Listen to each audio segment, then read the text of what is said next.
You're now watching Wayback Wednesday, sponsored by Flora's Glass and Mirror Company, servicing the area since 1977 with residential and commercial work.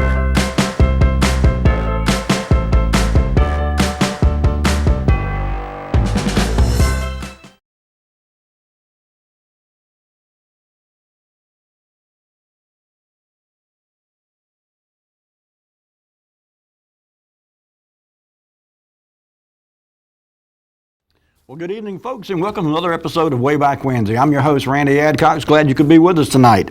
Tonight, we've got a kind of a juice mixture, as my grandfather used to say. No particular theme, no particular order to any of these pictures. They're just a bunch of pictures I found. If there's one thing they do have in common, however, if you remember a couple of weeks ago, we had a show where I showed some pictures that were taken by a photographer named Tucker. And I've got a little bit curious about Mr. Tucker. I never knew anything about him until a couple of weeks ago when I saw those pictures. And so for tonight's show, I did a little digging to see what I could find that was taken by Mr. Tucker in the form of pictures, I should say. So long story short, we've got a couple dozen pictures to share with you tonight, all of which were taken by this Mr. Tucker. I don't have a first name for him. Apparently, he was a photographer with the Telegram in the early 60s up through probably late 60s, actually. I've got some pictures as late as 68 or 69, I think. I haven't found anything earlier than about 63 or 64, but there was a span there for several years anyway where he was a photographer for the Rocky Mountain Telegram and took quite a bit of pictures. So anyway, we're going to get into those momentarily. Before we do, I just wanted to wish all of our veterans that are viewing the show tonight a happy Veterans Day. Tomorrow is Veterans Day. If you know a vet, send them a thank you for their service, and hopefully tomorrow will be a good day for all us vets. We're looking forward to it. I mentioned at the top of the show that I'd been looking for some pictures that were taken by Mr. Tucker, and so a couple things that crossed my mind tonight. Number one was that we've all heard of Charlie Killebrew, of course, and Bugs Behringer, and we've over the last couple of years of this show's running, we've watched and seen a bunch of pictures that were taken by those two gentlemen. We've also looked at some pictures taken by Al Rabel, and they're all great quality pictures, I should say.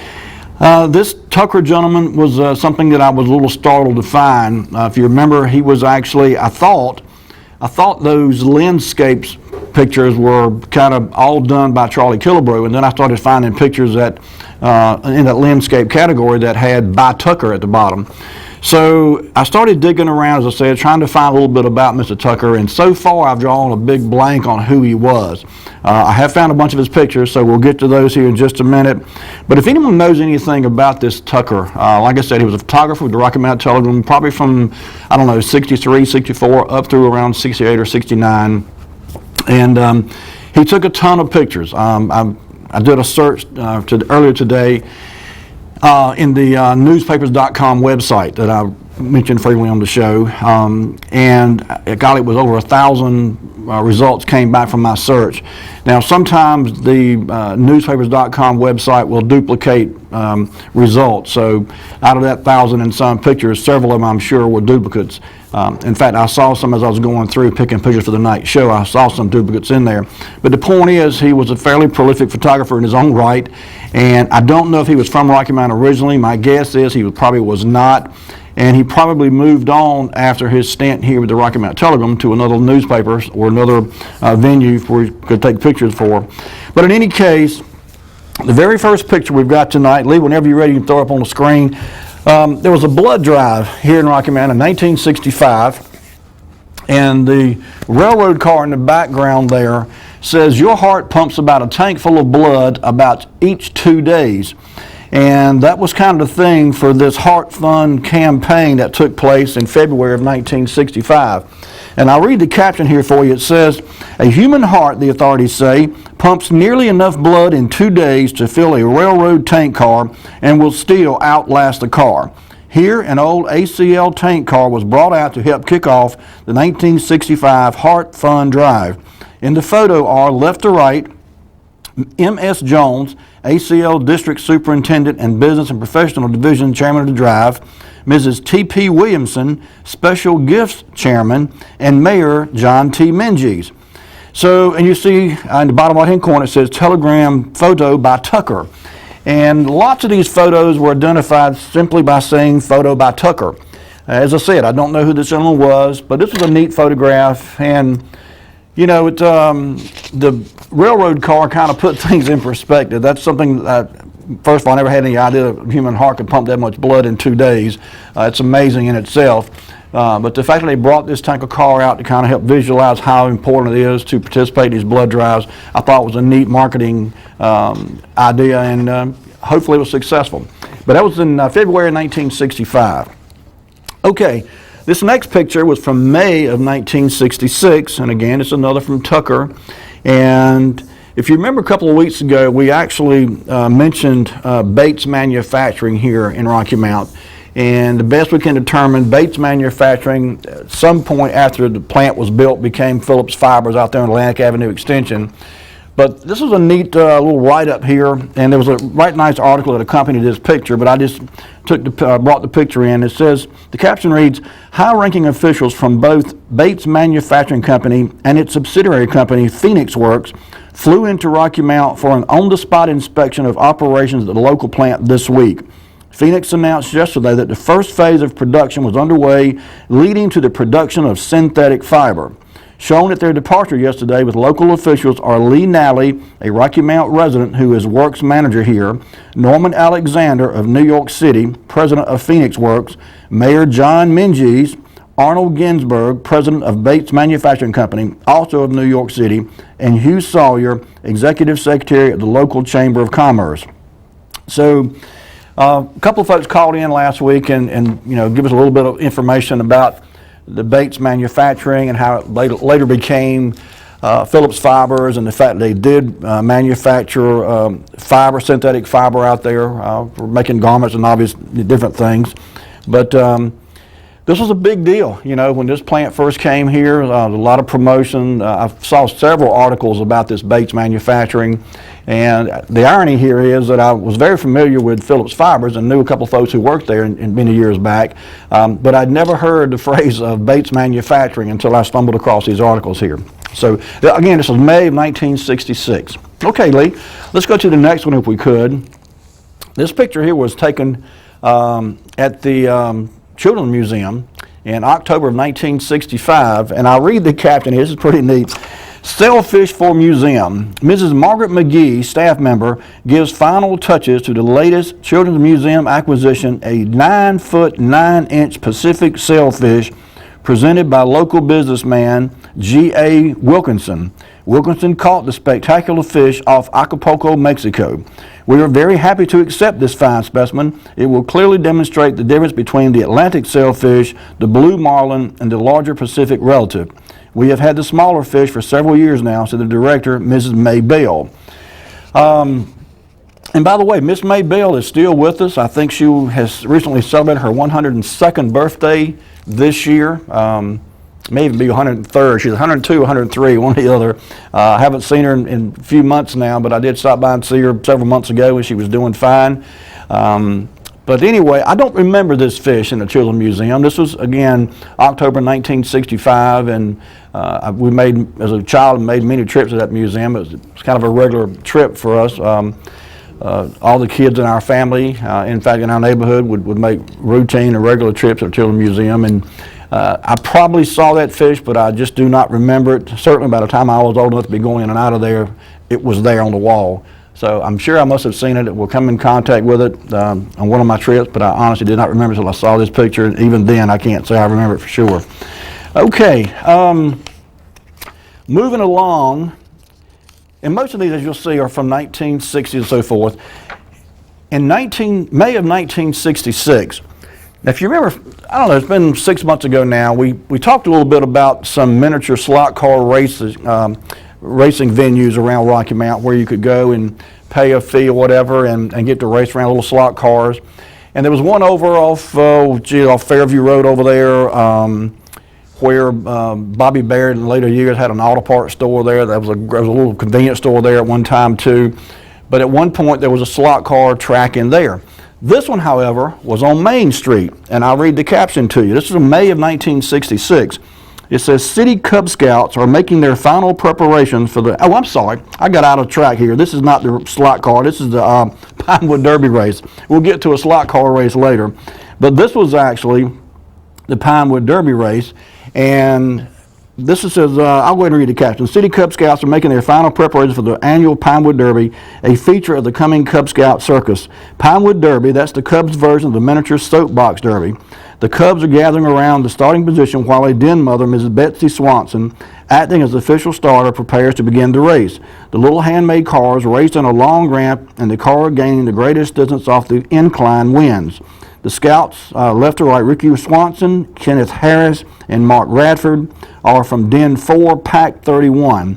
So, I apologize, I had another picture I had intended to share with you that showed the slot car race, and I think it's in this stack of pictures toward the end, so we may not get to it tonight. But this, of course, is the Pinewood Derby race. And you know, maybe they still do this, and I'm just been kind of out of the loop. I was a Cub Scout and attended a few of these Pinewood Derby races. It was always a lot of fun, and I would hate to think that they don't do this anymore. So maybe someone who's familiar with the Cub Scouts in the area can kind of call and give us some update on whether or not they still do the Pinewood Derbies around here. It's a shame if they don't. I'd like to think they still do. It's a good, clean activity for young fellows to be involved with. And a lot of fun, sure was. Okay, speaking of young folks, in 1964, Mr. Tucker made his way over to what was then Fairview School. And pick number 5 there, Lee, if you would, shows just a bunch of, and the caption says it pretty well, all is confusion, huh? And the caption goes on to say, just like every bee is supposed to know its own hive, and even a homing pigeon knows its own particular nook in the loft, so do the pupils at Fairview School know their bikes, even if the assemblage of wheels shown here appears to present a problem. Let the final bell ring, however, and each cyclist mounts his own steed and is off for home. I didn't go to Fairview School. I went to Wilson School and then transferred there to Inglewood School. But I rode a bike to school, both at Wilson and certainly at Inglewood, and even into Parker in the 7th grade. And this was a fairly common appearance outside the schools where the kids were close enough to ride a bike to school. And when I saw this picture, it brought back some fond memories of riding my bike to school back in the 1960s. I would imagine some of our viewers that went to Fairview School probably may recognize their bike here in this picture, but this is from October of 1964, and it's a neat picture of bicycles, kids' bikes outside of Fairview School, which is now D.S. Johnson, by the way. Okay. You know, we've talked about Terrytown Mall a lot on this show and its impact on Rocky Mount and how much that mall has been missed over the years. It was such a shame when Hurricane Floyd came through and destroyed that mall. I had hoped for a long time that it would be rebuilt and be brought back to its glory days. Of course, that didn't happen. But this next picture is from October of 1964. And the caption says, store opens, Mayor John T. Minges left, examined some of the jewelry at Gary Tice Boutique, the newest store to open on the mall at Terrytown Center. Owner and manager Gary Tice Wright gave Mayor Minges and other guests a tour of the gift and women's apparel shop at the preview opening Tuesday night. You know, I grew up, as I said, by the time we moved to Inglewood in 1966 or 67, from that point on, many years, I've spent an awful lot of time inside Terrytown Mall. And I can't say I remember this shop here. Apparently it was somewhere down around Car Drugs, by the Kenny Shoe Store down that way. But I don't remember. I wish I could tell you I did, but I don't. And when I saw this picture, and first thing that jumped at me was a Terrytown Mall, I thought, well, shoot, I know every store in Terrytown Mall, but I did not know of this one. This was one that caught me totally by surprise.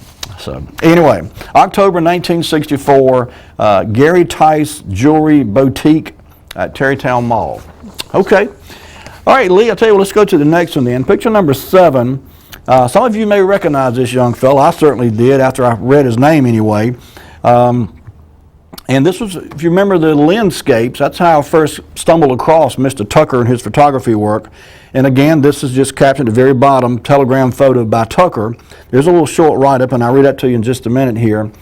But this was about the third, if you look at the very top of the picture where the word landscapes appears there, this is about the third variation of the text itself. I've seen at least two other ways that the words landscape were written, different font, different letters, and so forth.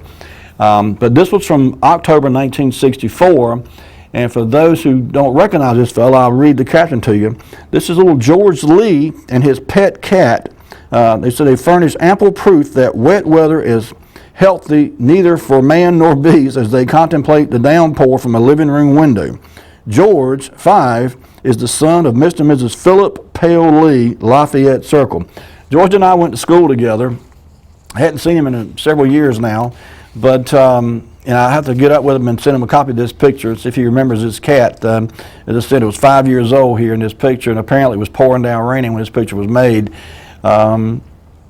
And it would be interesting to hear how Mr. Tucker came to be at the Lee residence to take this picture of George holding his cat on a rainy day. But anyway, October 1964, that's George Lee there. I'll tell you what, Lee, bring it back to me if you would. Now's a good time for us to take our first commercial break. Folks, if you got to get yourself a little snack or take a bathroom break, now's a good time to do that. But don't go far. We'll be right back in a few minutes with more Wayback Wednesday.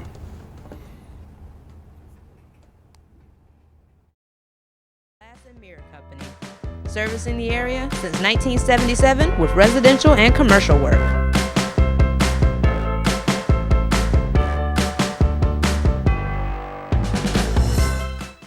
I'm Daniel Moss, owner of Cornerstone Funeral Home, and I'd like to invite you and your family to give our family an opportunity to serve you in your time of need. And we offer a full line of funeral services, everything from visitations to graveside services to cremations on site with a live crematory, as well as a banquet hall to meet the catering needs of our families that we serve. We offer catering service. We offer refreshments prior to visitations and services of our family. And we want to invite you to come and experience the difference here at Cornerstone Funeral Home.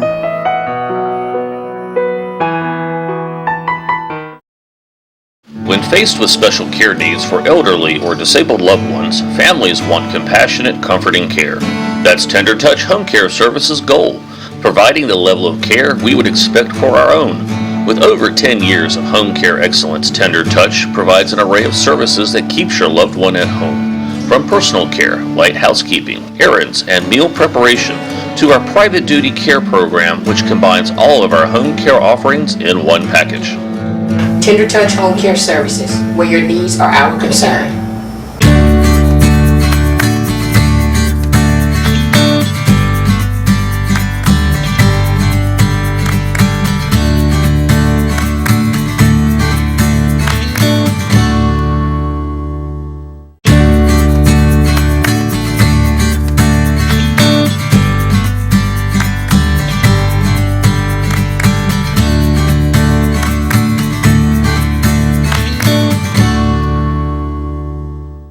You're now watching Wayback Wednesday, sponsored by Flores Glass and Mirror Company, servicing the area since 1977 with residential and commercial work.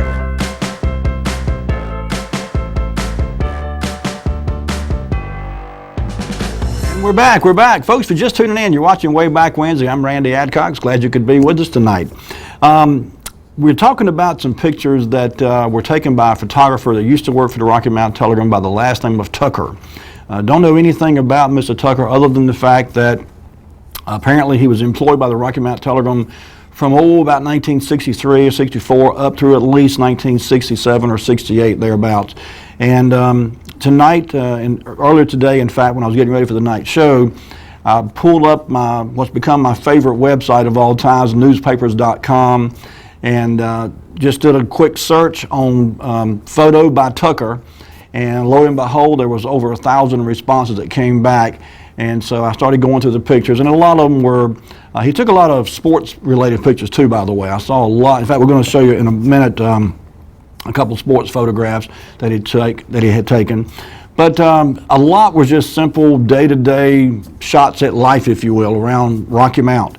And so it was neat looking through a lot of these pictures, and I kind of pick and chose which ones to bring them to the show tonight. So these are in no particular order. They're in no particular theme or reference. They're just a bunch of pictures that were taken by Mr. Tucker when he worked for the Rocky Mount Telegram in the early mid-'60s. So without further ado, Lee, let's jump back into it and go to picture number 8.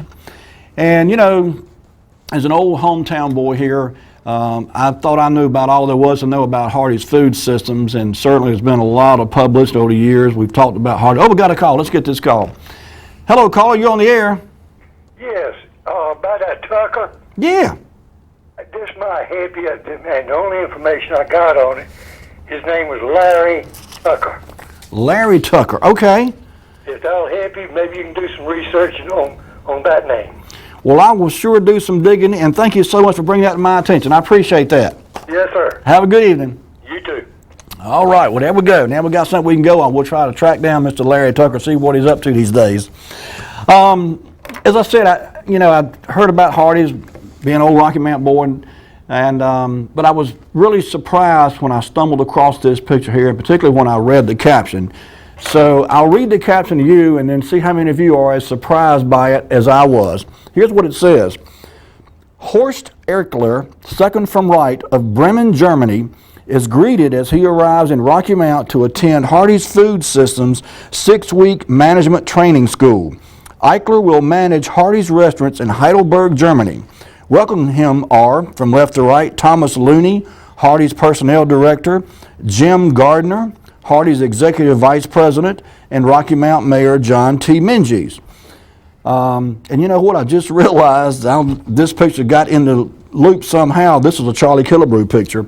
But in any case, I did not know that Hardee's had ever had a restaurant in Heidelberg, Germany. This was totally shock to me. I don't know why it was. In 1965 especially. Now, in later years, I know Hardee's did spread out and had restaurants all over the globe, but in 1965, I was really surprised that there was a restaurant, a Hardee's restaurant, I should say, in Heidelberg, Germany. I don't know how many other Hardee's there were in Germany, or how many other German cities were fortunate enough to have a Hardee's, but apparently they would fly them in here and send them through a Hardee's training session, if you will. That was a 6-week long management school to teach them how to run a Hardee's restaurant, and then they'd go back to their home country and manage the Hardee's. So, 1965, Hardee's hadn't been around too long by that point, but they had really made some major leaps and strides in the fast food industry, and to have a restaurant in Germany, of all places, was just kind of mind-blowing to me. February 1965. Okay, Lee, this next picture, as it turns out, though it made a splash in the newspaper, it was all, sadly, a hoax, but there's some neat information here in this photograph. Mr. Willie Vibrant holds a coffin he found in the woods behind his home near Wesleyan College. Deputy Sheriff E.C. Strickland said the old iron coffin was apparently carried into the woods by student pranksters. The 100-year-old burial box cost about $500 when it was new. It is now owned by the college. And again, this is I just realized another photograph. Somehow or another, when I was pulling these pictures up, even though I had searched for photos by Tucker, this is the second one I'm seeing now. If you see it on your screen there, but on the very, very bottom right-hand corner of the screen, it says photo by Killebrew. So this is not a Larry Tucker photo, it's a Charlie Killebrew photo. But this is in December 1965. So a couple things I was able to do a little bit more research on this picture. Apparently Wesleyan College, they may still have this thing apparently, it belonged to Wesleyan College. And as a prank, a couple of college kids, I won't say they stole it, let's just say they temporarily borrowed it from the college and took it down into the woods and hid it there. And so I don't know if the plan was to appear to find it later on, or to scare perhaps some of the young female classmates and show them the casket they found. I don't know what the backstory was, but in any case, this gentleman, I guess he was perhaps deer hunting, I'm not sure what led him into the woods, but while he was in the woods, he found this coffin. And so, of course, he called the authorities. They came out, investigation was done. It was later found out that it belonged to Wesleyan College, and they, of course, retained possession of it at that time. And by the way, this was in December 1965. Now, I've seen a lot of coffins in my life, but I got to tell you, I've never seen a coffin like this. It looks more like a canoe or a kayak than it does a coffin. And I've never seen anything like this as a burial box, if you will. But this thing was made out of metal. It was a metal coffin, not wood. Iron, it says here in the caption, an iron coffin. So I would imagine it was probably pretty heavy. And being iron, I can't imagine that it would last very long in the ground before it would rust away and everything else. But I don't know, it was just a neat, almost, like I said, it reminded me of a kayak more so than a burial coffin, but that's what it was. And I'm going to have to do some digging and see if this thing is still somewhere on the campus here at Wesleyan College. And if it is, I'm going to have to get a picture of it and share it on another show in the future. But anyway, 1965. Okay, Lee, let's go to the next picture then. This next picture, you know, we just here this past weekend turned the clocks back and got off of daylight saving time and went back to what my grandma used to call old time. So we're back on old time now. But this was from April of 1967, and it says, Mr. Lewis Day, operator of the watch shop on South Main Street, is shown here as he prepares to move his clocks up for daylight savings time. Daylight savings time officially goes into effect here in North Carolina at 2 a.m. Sunday. Now this was in April of 1967, and this gentleman had a watch shop down on South Main Street. And you know, in past shows we've talked about a couple different jewelry stores on Main Street. Certainly the Jewel Box, and I think there was a Fox Jewelers down there. But this is one that I was not familiar with. It's just known as the Watch Shop on South Main Street. This was in April of 1967. I didn't have an address for it, so maybe someone remembers where this watch shop was at. Kind of brings to mind, many of you may remember down on Falls Road, not too far from the hot dog stand down there, a little bit east of there actually, kind of across from the North Rocky Mount Baptist Church, in that general area down there, a little ways east of Cat's Grocery and all. Mr. Williams had a watch shop down there when I was a boy. And so when I saw this, the first thing hit my mind was like Williams Watch Shop. And he also sold, you know, other pieces of jewelry too in there. But this little shop here appeared to be primarily a watch repair shop, which is something you don't see anymore. And I don't know if anybody works on clocks anymore, except maybe the old-timey clocks that are still around and still working. But this was in April of 1967, and it was just referred to as the Watch Shop on South Main Street in Rocky Mount. So, okay. All right, Lee, let's go to picture number 11, if you would. And this next picture, and I hope Mr. Harold is watching. Harold, do you see yourself there? If you do, give me a call, see if you remember this picture here. This is from June of 1967.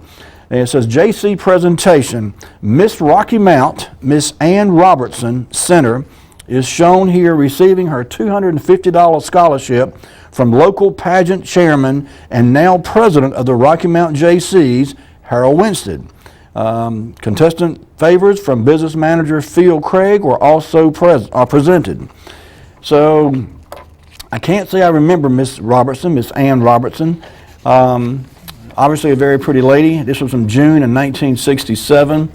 And so, Harold, if you remember this picture, give us a call. 407-1111 is the number. And tell us what you remember about this. June 1967, Miss Rocky Mount, Miss Ann Robertson. Okay. All right. You know, a couple of weeks ago we talked about, we got a call. Let's see who this is. Hello, caller, you're on the air. All right, you're asking about Louis Day's Watch Shop. It was located at 141 South Main Street. 141 South Main. That's correct.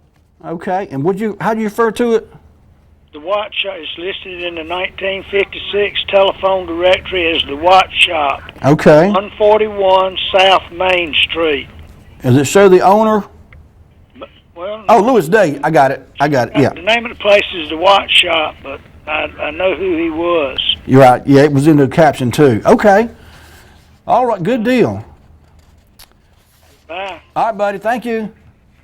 There you go. Okay. All right. So, if you remember a couple of weeks ago, we showed some pictures of when the fountain out here at Wesleyan College was being built and later when it was finished. And I remember as a young high school kid, it used to be a common prank for kids to come out to Wesleyan College with a bottle of dishwashing detergent and run around the fountain squirting dishwashing detergent into the fountain so that it would bubble up and make a big bubbly mess. I'm not going to say I was ever participating in those operations, but I heard about them quite often. So when I stumbled across this next picture that was taken in November 1965, it wasn't from Wesleyan College, but that's the first thing I thought about was the fountain at Wesleyan College and how it used to be a frequent target for pranksters who would come out and put detergent into water, the fountain, so it would foam up. So if you would, Lee, let's bring up picture number 12. And many of you remember down on Franklin Street where People's Bank was, there used to be a fountain in front of the bank. And so apparently in November of 1965, some local pranksters went by and did the same thing at the People's Bank fountain as others used to do out here at Wesleyan College fountain. And the caption reads, "The bubbling water in the fountain, graced by the handsome statue in front of the new People's Bank building, apparently proved too great a temptation for Halloween pranksters who sometime late Saturday night or early Sunday added soap chips to produce this amazing effect." This was in November 1965, so Halloween had done passed by then. Well, November 1st was when this came out, so I suppose it could have been a Halloween prank. But in any case, November 1st, 1965, and as you can see, it was just you can't see the fountain for all the suds that were created by the soap chips or whatever it was they put in the fountain. The caption refers to them as soap chips, and they may have been, but in any case, it certainly foamed up and made a foamy mess there of the fountain. And you know, I had forgotten about that fountain being in front of the bank until I saw this picture. I remembered it after I saw the picture. And I don't know exactly when that fountain went away and when they did away with it, but of course the bank is long gone from there. Okay, Lee, let's go to the next picture if you would. And this next one is actually from March of 1965. And a couple things jumped out at me about this was some names that I recognize. And it says hot potatoes, the caption. It says Tony Bennett, who's number 13 there in the center of the picture, Red Oak guard. And many of you may know Tony and Martha Bennett, Red Oak residents for, oh golly, 60, 70 years at least. And I knew Tony was a big sports fan, big ECU fan. I did not know he was an athlete himself, but in 1965, March of 1965, Tony Bennett from Red Oak was a guard for Red Oak, says he rushes to get rid of the ball as three micro players converge in an attempt to steal the ball. Bennett, however, got ball away in time, and Ramson Jernigan put it up for two. Now, Ransom is not shown in this picture, but I knew Mr. Jernigan too. He and his wife, golly, I think her name was Doris, lived up in near Ada, about 43 Highway, up north of Red Oak. But anyway, action occurred during the second quarter of last night's quarterfinal affair between the two clubs. Red Oak won 51-41, coming from behind in the fourth quarter. Micro players are Jimmy Atkinson, Dickie Parrish, and Frank Batten. Micro, for those that may not be familiar, it's kind of, oh golly, if you go like going toward Bunn, out in that direction, Pilot, Micro out there, I believe is where Micro is.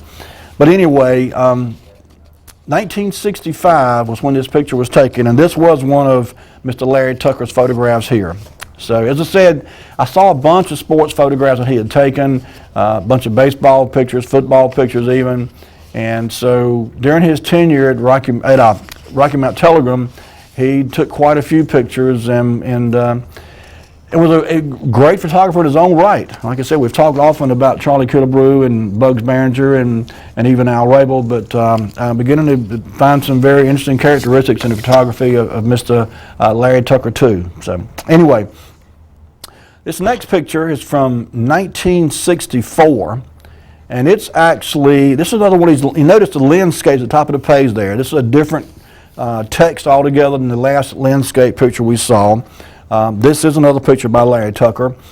And I'll read the caption here because, and keep in mind, this is October 1964 was when this picture appeared in the Rocky Mount Telegram. And it says, "All that's left.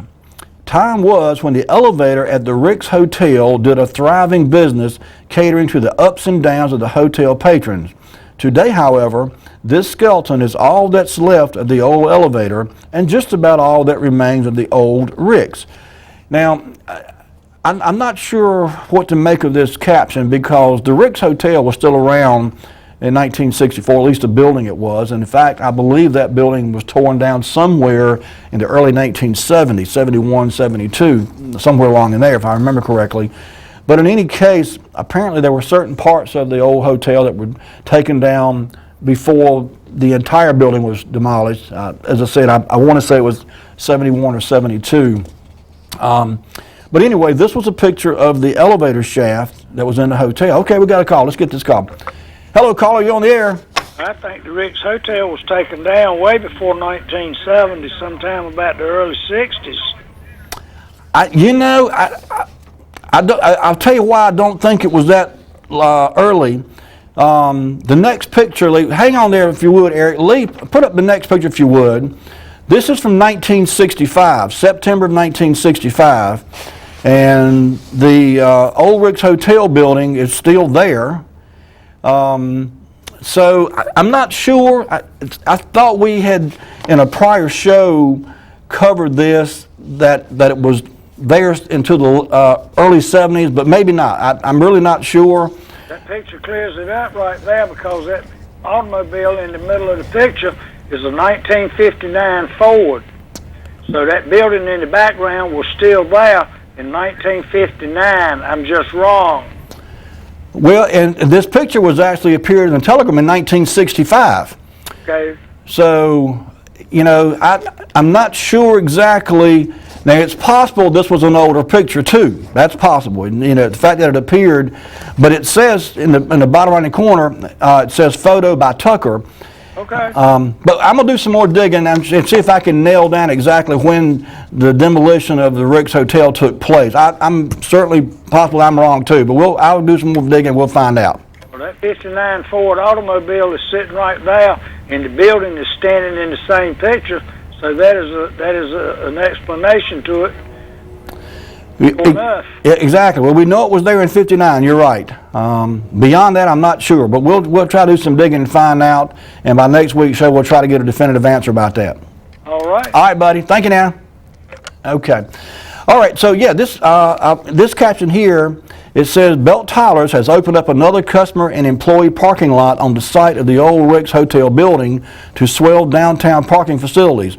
This 100-car parking area increases to some 350 or 400 off-street parking spaces provided downtown for that one firm alone. Manager H.D. White said store employees are encouraged to park at the Rick site for free, more parking space in the midst of the shopping district. So, as I said before, it's possible that this picture was taken before the Rick's Hotel was torn down, and yet it didn't appear until much later. But the thing I'm not sure about is that this is one that is identified in the bottom right-hand corner as being a photo by Tucker. So maybe he took that, maybe he didn't. Let's get this caller here. Hello, caller, you on the air? Yes, I got to remember there about the Rick's Hotel. That ballroom there was still a restaurant there that was operating in 1970. Okay. We were eating in there quite a few times. Okay. I don't remember eating in there after 1970. Right. Well, that kind of jives with my recollection of what I remember hearing was that it was somewhere around 70, 71, maybe somewhere along in there that was torn down. And I'm guessing maybe it was parts of the hotel came down before the rest of it did. Does that make sense? That's possible. Yeah. I'm going to have to do a little more digging on this and find out for sure, but I think you're probably right. I think it was sometime in that time frame it was still standing. But anyway, okay. Well, thanks for the call. You're welcome. Have a good evening. Dave. All right. Bye. Okay. I tell you what, Lee, bring it back to me. This is a good time for our next commercial break. Let's go ahead and get that out of the way. When we come back, we'll show some more pictures of downtown Rocky Mountain, old people, old buildings, old things you might not have seen before. Don't go anywhere, folks. We'll be right back with more Wayback Wednesday. Sponsored by Flores Glass and Mirror Company. servicing the area since 1977 with residential and commercial work.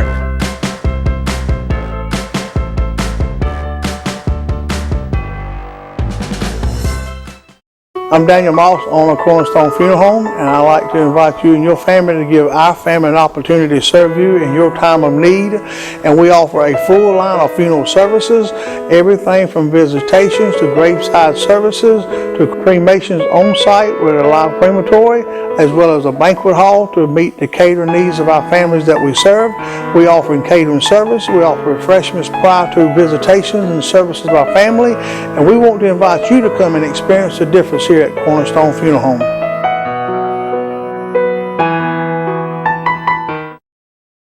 When faced with special care needs for elderly or disabled loved ones, families want compassionate, comforting care. That's Tender Touch Home Care Services' goal, providing the level of care we would expect for our own.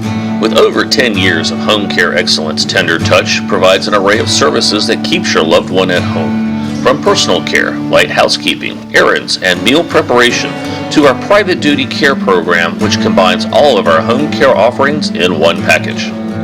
Tender Touch Home Care Services, where your needs are our concern.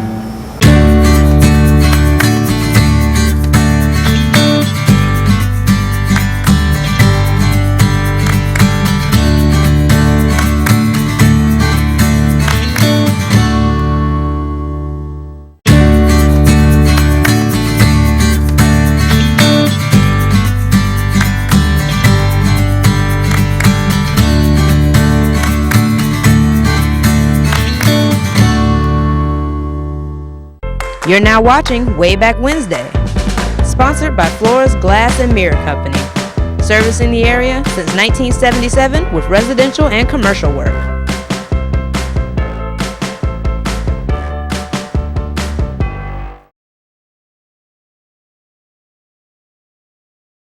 And we're back. Folks, due to the magic of technology and the internet, I've got an answer to our question. Many of you know Mr. Gene Herring, or know of him anyway. Gene is a local historian in his own right, and he had put a Facebook post up some time ago that I just did some digging and found it. The Rick's Hotel was torn down in 1970, and so that's per Gene Herring. It doesn't have a date, just that it was torn down in 1970. So it could have been middle of the year, later the year. I'm not exactly sure. You may remember, I mentioned this in a prior show, my father happened to be going by there the day they were tearing that hotel down, and he pulled off the side of the road and went up there, and they hadn't started the demolition yet, and he asked one of the construction guys, demolition guys, could he take a look around inside? And the guy said, sure, go ahead. And so my father went in. He didn't go very far inside the building, but he spotted an old hat rack and standing in a corner, and a coat and hat rack, I should say.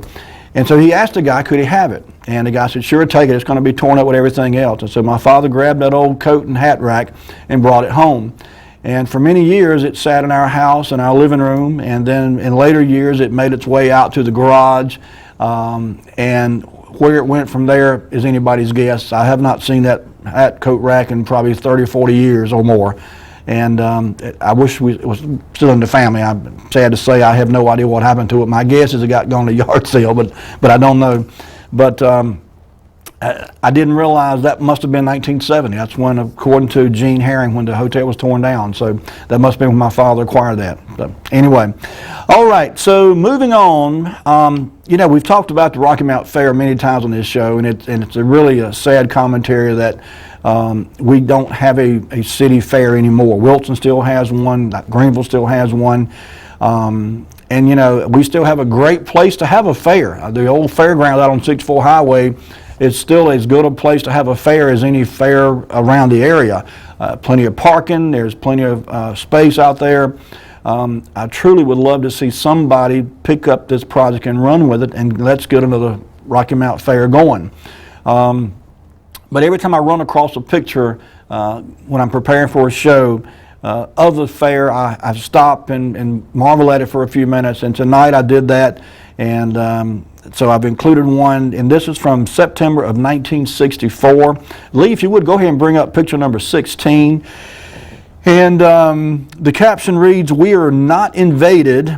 Jet fighters shown in the foreground, a kiddie ride, and more adult form of entertainment, the Rackle-Plane, are 2 of the 30 rides featured at the Rocky Mount Fair, which had its opening at the fairgrounds on Tarboro Highway." So this was the 16th of September, 1964. The Rocky Mount Fair was just getting underway, and I remember both of these rides that are shown here. I think I actually rode on both of them. The foreground ride when I was smaller as a teenager. I tried the other one, and I seem to recall not enjoying that second ride as much. Anything that tosses you around upside down and side to side, it just wasn't quite as fun to me as I thought it would be. But in any case, a lot of folks enjoy those rides. But you know, there was just a lot of good memories that a lot of us have of the Rocky Mount Fair. And again, it's just a shame that we don't still have a Rocky Mount Fair, and I sincerely hope that something can come about to bring back a Rocky Mount Fair.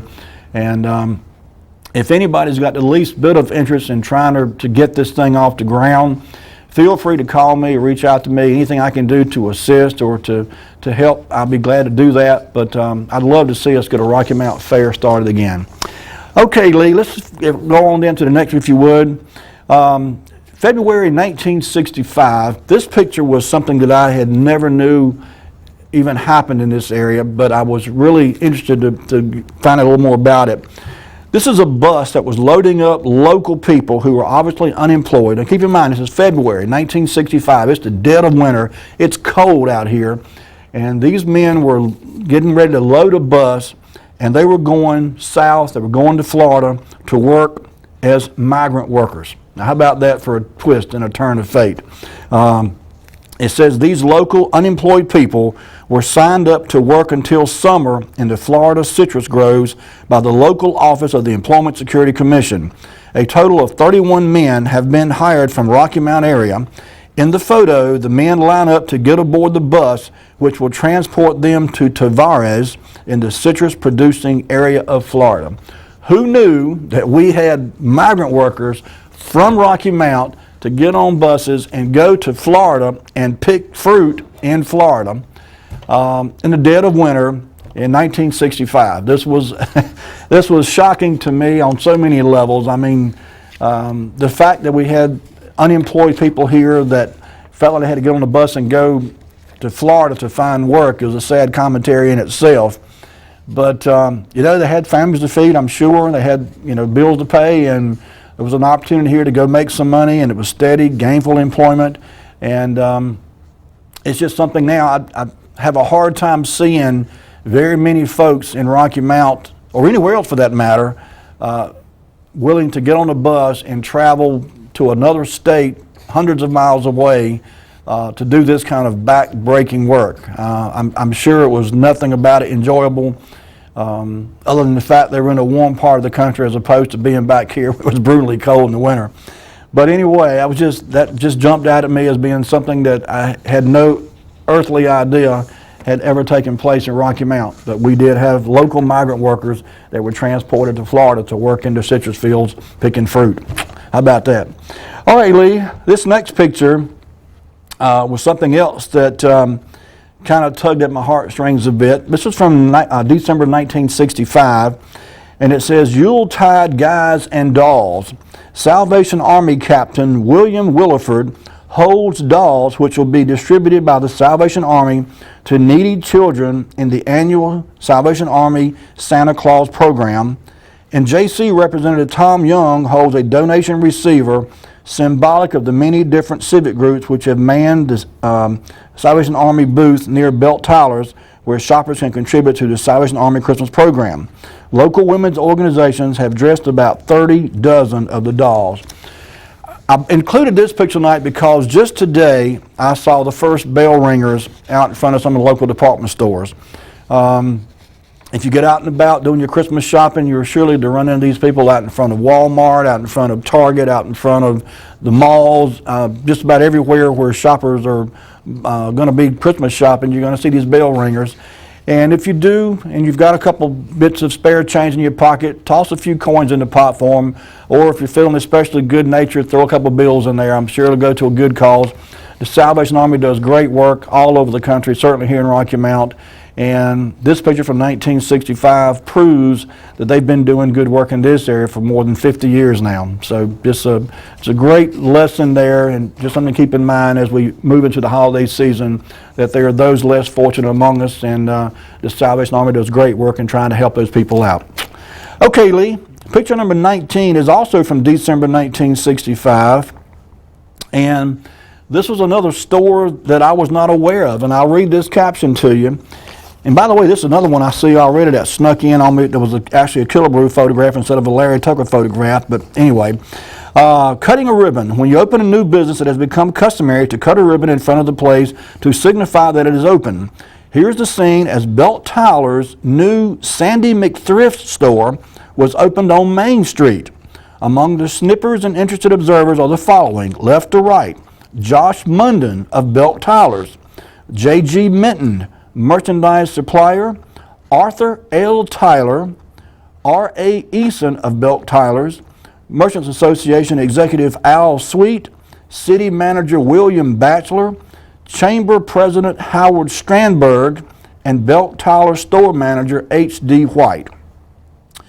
I did not remember there being a Sandy McThrift store on Main Street in Rocky Mount, and probably went by it a few times, I'm sure. In 1965, I was out and about with my parents anyway, and certainly we were still shopping downtown Rocky Mount, at Christmas time especially.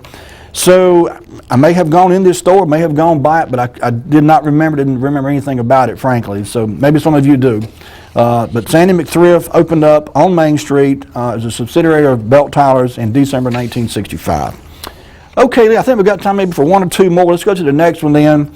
This is from October 1964. Many of you remember this is Sparky the Fire Dog. And it says, a school favorite. The Rocky Mount Fire Department's Sparky, the fireman dressed as a dog, is a favorite with school children. The firemen use Sparky to help teach fire prevention to young people because he attracts their attention. This fact is evidenced when a group of children at Inglewood School watched Sparky perform atop the fire department's ladder truck during a fire drill. I have very distinct memories of seeing the fire truck pull out in front of the school and Sparky the dog get out. They'd extend the ladder up off the hook and ladder, and Sparky would climb the ladder and then wave at the kids down below. This picture made me smile just for a lot of reasons. It brought back some fond childhood memories, and there was a lot of good that was done by this. I think we've got time for maybe one more, Lee. Picture number 21 is from July of 1967. And that's Joe Warner on the right-hand side of the screen there, local radio personality. And this is just a neat story here. All these gentlemen you see in this picture here, they're all identified, and I'll read the caption here, but they all participated in a program referred to as a safety program. It says Joe Warner, seated at right, WCEC radio program director, is shown here cutting the tapes for safety messages to be broadcast here during the next month. Standing around Warner are the men whose voices were recorded to promote the safety campaign. This is an annual event for WCEC. Left to right, Rocky Mount Police Lieutenant Ken Sutton, State Trooper Curtis Register, Sam Myers of the Rocky Mount Nash Chapter of the American Red Cross, Nash County Deputy Sheriff Ben Albritton, Captain Charles Fry of the Stony Creek Rescue Squad, Fire Captain Harold Anderson, and Forest Ranger Elmer Brown, and Joe Warner himself. And this is just a neat thing that was done. They would record these safety messages, and then they would play. This was in July '67, so it was a summertime campaign, and these messages would play on the radio, and it was just, from obviously the local law enforcement community and the firefighting community, and of course the radio station too. And it was just to promote safety and a fun, healthy, and safe summer for all. Great cause, great effort, and I tip my hat to those gentlemen and what they were doing there. All right, Lee, bring it back to me if you would. Folks, that's going to do it for us tonight. We've run slam out of time. Next week, we'll get to some of these things I didn't get to tonight. There was another, half a dozen or so we didn't get a chance to get to, so I'll save those, and I'll have them for you next week.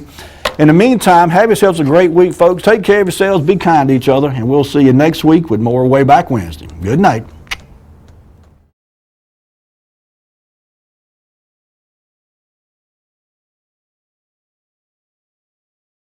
You're now watching Wayback Wednesday, sponsored by Flora's Glass and Mirror Company, servicing the area since 1977 with residential and commercial work.